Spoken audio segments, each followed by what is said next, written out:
خواتین و حضرات، انفیکشن کنٹرول سوسائٹی آپ کی آگاہی کے لیے، آپ کو معلومات پہنچانے کے لیے مختلف مضامین آپ کی سماعت کے لیے پیش کرتی ہے، جس کے ذریعے آپ اپنے طبی مسائل کو حل کر سکتے ہیں، آپ اپنے فیملی مسائل کو حل کر سکتے ہیں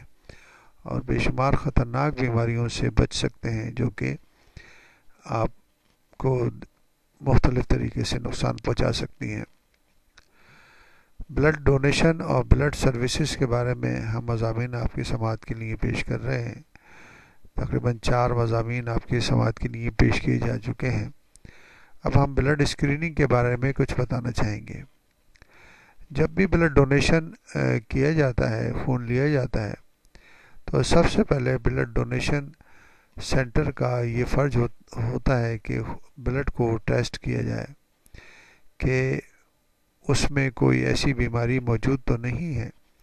جو کہ بلڈ ٹرانسفیوژن کے ذریعے دوسرے مریضوں کو پہنچ سکتی ہے۔ اس کے علاوہ بلڈ ڈونیشن سے پہلے جو بھی ڈونر ہے اس کی ہسٹری اور اس سے معلومات حاصل کی جاتی ہیں تاکہ اندازہ لگایا جا سکے کہ اس کے اندر کوئی ایسی بیماری تو نہیں ہے جو کہ دوسروں کو نقصان پہنچا سکے گی۔ پہلے ہسٹری لی جاتی ہے، اس کے بعد جو نا بلڈ لینے کے بعد اس کی اسکریننگ کی جاتی ہے۔ بلڈ گروپنگ کرنے کے بعد جو اسکریننگ کی جاتی ہے وہ ایسی بیماریوں کے لیے کی جاتی ہے جو کہ انتہائی خطرناک ہیں، جیسے ایڈز کی بیماری ہے، جیسے ہیپیٹائٹس کی بیماری ہے جس میں ہیپیٹائٹس بی اور سی بہت زیادہ خطرناک طریقے سے بلڈ ٹرانسفیوژن کے ذریعے لوگوں کو متاثر کر سکتی ہیں۔ اسی طرح سفلس ہے، اسی طرح ملیریا ہے۔ جو WHO کی ریکمنڈیشن ہے کہ جتنے بھی بلڈ ڈونیشن کیے جائیں ان کو اسکرین کرنا انتہائی ضروری ہے۔ ان کو ان بیماریوں کے لیے اسکرین کرنا انتہائی ضروری ہے، جیسے HIV ایڈز ہے، ہیپیٹائٹس بی ہے، ہیپیٹائٹس سی ہے اور سفلس ہے۔ مگر کچھ ممالک کے اندر جو لو انکم کنٹریز ہیں ان میں کچھ اور بھی بیماریوں کو اسکرین کیا جاتا ہے، جس کے اندر ملیریا بھی شامل کیا جاتا ہے، کیونکہ ملیریا کے کچھ ایسے اب کیسز سامنے آنے لگے ہیں لو انکم کنٹریز میں جن کے اوپر دوائیں اثر نہیں کرتی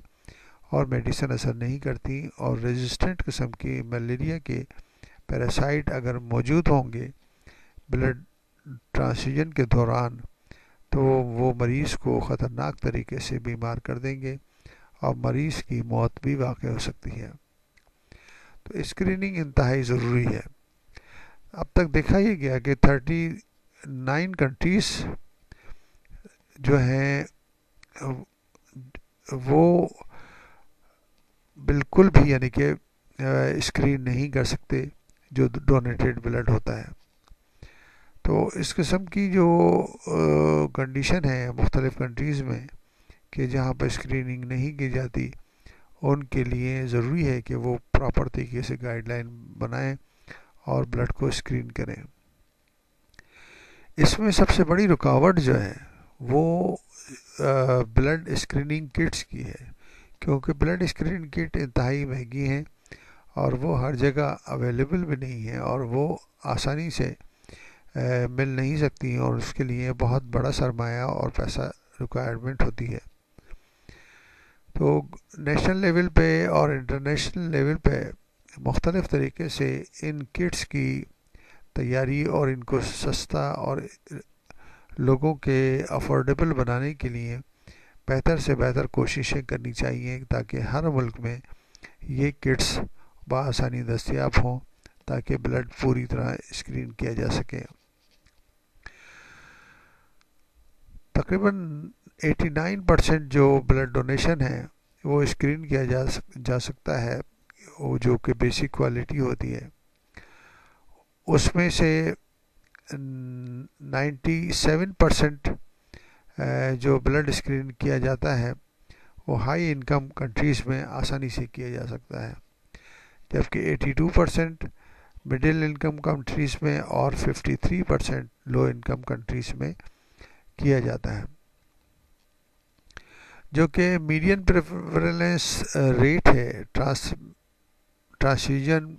ٹرانسمیشن ایبل انفیکشنز کا اور بلڈ ڈونیشن کے دوران ہائی انکم کنٹریز کے اندر بہت کم ہے مڈل انکم کنٹریز کے مقابلے میں. میڈین پریویلنس ریٹ جو ہے وہ HIV ایڈز کا